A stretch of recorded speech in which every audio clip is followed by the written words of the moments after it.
আসসালামু আলাইকুম ওয়া রাহমাতুল্লাহি ওয়া বারাকাতুহু। আজকে আলোচ্য বিষয় রমজান 30 দিন, 3টি ভাগে বিভক্ত।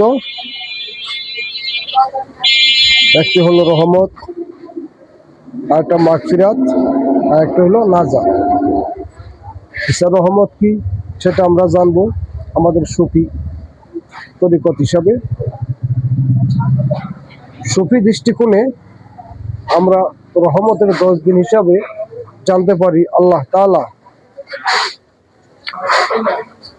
প্রতিটি আত্মাকে পাপের অন্ধকার থেকে বের করে আল্লাহর ইচ্ছার সাথে একান্ত হওয়ার প্রাথমিক ধাপ। বিষয়টা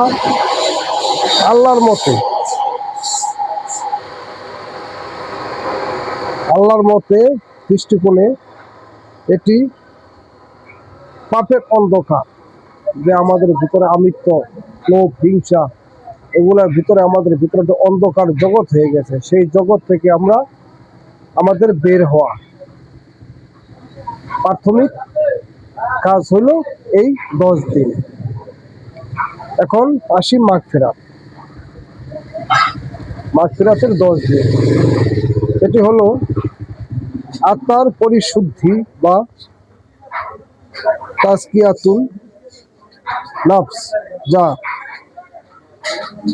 কুপ্রবৃত্তিকে দমন করে রূপ বা আত্মাকে উজ্জ্বল করে। কুপ্রবৃত্তি তো বুঝলেন, আমাদের ভিতরে হিংসা, অহংকার, এটাকে ত্যাগ করতে হবে। মনের ভিতরে আল্লাহ ও রাসূল ছাড়া, আমার রাসূল ছাড়া আর অন্য কোনো কাজ চলিবে না। পরিশুদ্ধ করা, যেরকম ধরেন একটা বোতলের মধ্যে আপনি আবর্জনা থাকলে ওই বোতলের মধ্যে যদি ঘি রাখেন সেটা পরিশুদ্ধ হবে না। যত এটাকে পরিষ্কার করে একটু শুকনো করে রাখেন তাহলে ওরা পরিশুদ্ধ সুন্দর থাকবে। ওরকম আমাদের এই দেহটাও এরকম শুদ্ধ ও সুন্দর করে শুকনো করে তার বাদে ইবাদত করতে হবে। এখন আসবো আমরা নাজাতের 10 দিন।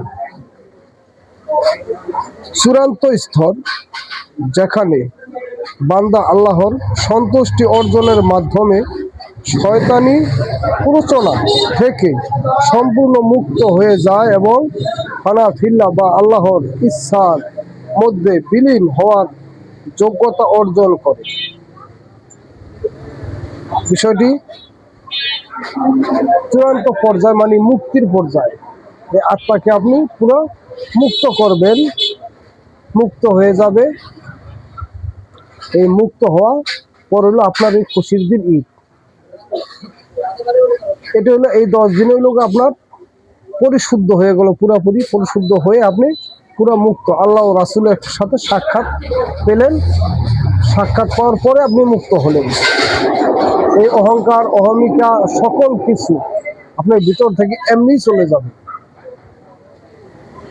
চলে গেলে আপনি মুক্ত হলে আপনার রাসূল আপনাকে যেমন বলছে, আমার রাসূল মান আরাফা নাফসাহু ফাকাদ আরাফা রাব্বাহু, যে নিজকে নিজে চিনতে পারলো সে খোদাকেও চিনতে পারলো, তার রবকে চিনতে পারলো। ওরকম যে আমাকে আমি চিনতে পারবো। রোজার এই 30টি রোজা, এই 3টি ধাপ, এই 3টি ধাপই খুব সুন্দর, খুব ভালো জিনিস। কিন্তু আমরা এখন আমাদের সমাজে এটা নাই। আমাদের সমাজে এখন শুধু রোজা রাখবা, যা কিছু করো, কিন্তু রোজা রাখবা, নামাজ পড়বা, বাস তাইলেই শেষ। না, এরকম বিষয় না। বিষয়টা হলো আমাদের আগে পবিত্র হতে হবে। পবিত্র হতে হলে আমাদের থেকে এই খান্নাসরূপী শয়তানকে পরিত্যাগ করে তার বাদে আমাদের পবিত্র হতে হবে। জয় গুরু, সকলে ভালো থাকবেন। আসসালামু আলাইকুম ওয়া রাহমাতুল্লাহি ওয়া বারাকাতুহু।